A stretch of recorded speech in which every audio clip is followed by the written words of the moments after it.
Hey everybody, Sean here from Catch 22 and the Nonprofit Academy, and we're back with another great video. Today I'm going to be talking about marketing strategy for your nonprofit and why it's important to go in with a strategy. I know it seems like a no-brainer, right? But you'd be surprised. A lot of people do not actually have a marketing strategy. And I'm also going to be talking about how strategy not only just affects marketing, but overall everything else. So don't forget to like and subscribe to the channel, turn on post notifications, and without further ado, let's dive into the video. So if you guys listened to my podcast a couple weeks ago with Sarah Epting, we were talking about software and software strategy and how that plays a huge role in running your organization and making sure you have the right tools for the job. So just like that, your software has a strategy and implementation plan, so does your marketing. And you have to understand where your organization stands, what your goals are, what you're trying to accomplish, and how you're going to leverage the resources that you have. A lot of organizations don't have $1 million budgets to be running paid ads and running, different type of campaigns and multi-mixed media campaigns, but they do have smaller budgets, or some of them don't even have budgets at all. So you have to get a little creative and think outside the box when it comes to your marketing strategy and how you're going to implement that for growth and change. So let's start off on the lower end of things. So if you're an organization like some of them that we deal with, who are our users in our you tend to have 1 to 5 people working with you. You don't have a very big budget, so you got to get creative and out of the box. Now, the best part about nonprofits is you're literally a walking storybook. So creating content shouldn't be so hard. And when you create content that sells, that people are interested in, then you're able to go out there and turn that into a community and grow a community. So if you're on the lower end of things and you have a very minimal budget, utilize organic social media, utilize mediums like YouTube and podcasting and Facebook, Instagram, TikTok, all these different type of things that you can do to showcase what you guys are doing and grow a following. Sit down and learn courses on how to excel in organic social media, and do hashtag research. Create content that's based around what you're doing and showcasing the good points and the high points of your organization. Creating a podcast is also a very, very good thing to do for a small organization that doesn't have much of a budget in marketing, and putting that into your strategy is huge because it's low budget, low cost, high return, and it gives you multiple pieces of content.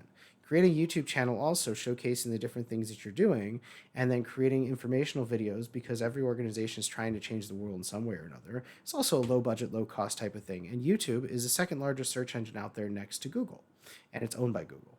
So that's strategy that I would kind of implore when you're a smaller organization. Work a lot on organic, grow your community based on that.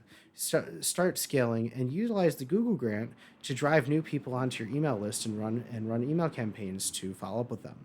If you're a larger organization has more of a budget to allocate towards different resources, I would test different mediums. I would run your Google grants, but I would also test paid ads. I would also create and employ a strategy around paid ads, because paid ads are good for retargeting purposes, especially if you're running Google grants. You're using that as top of funnel traffic, but you also want to be retargeting people, because the retargeting is where you're going to get a lot of people coming back, making those donations, subscribing to your newsletter, becoming volunteers. And if you're not following up with them in that sense, and you do have a budget to spend, then you're just wasting money.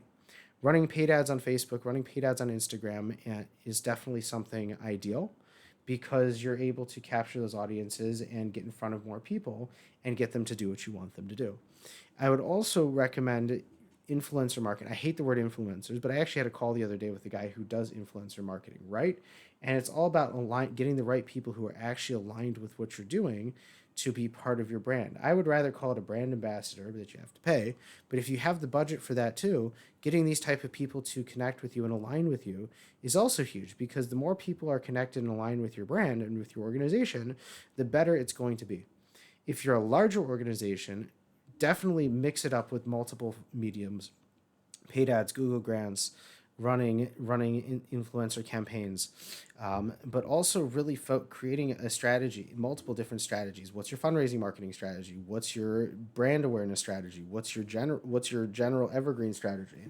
If you have more resources at your disposal, create multiple different marketing strategies that help and affect different ways of how you're going to market, because you always want to be growing. You always want to be top of mind with people. You always want to be retargeting people and bringing them back to your organization, to your page.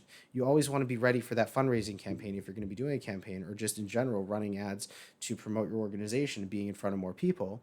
So you have to think wisely and you have to work on allocating your budgets properly. Typically, when we work with people when it comes to paid campaigns, we like to start with a $2,000 ad budget and then see what's working and scale. So, but that's all dependent on what you're looking to do, what your budgets are, and how you're going to allocate that. But we definitely recommend a decent sized budget to start and scale upwards. It also depends on the size of your organization. But having a strategy for every step of the way within your organization is key in order to actually succeed. And our biggest strategy is funnel, offer, follow-up, and frequency. If you haven't watched that video, go check it out on our, here on the channel. But funnel, offer, follow-up, and frequency. If you don't have a good funnel, you don't have a good offer, you don't have a good follow-up system, and you don't know your audience, everything I just said is just a waste of time. So until the next upload, I will catch you guys later.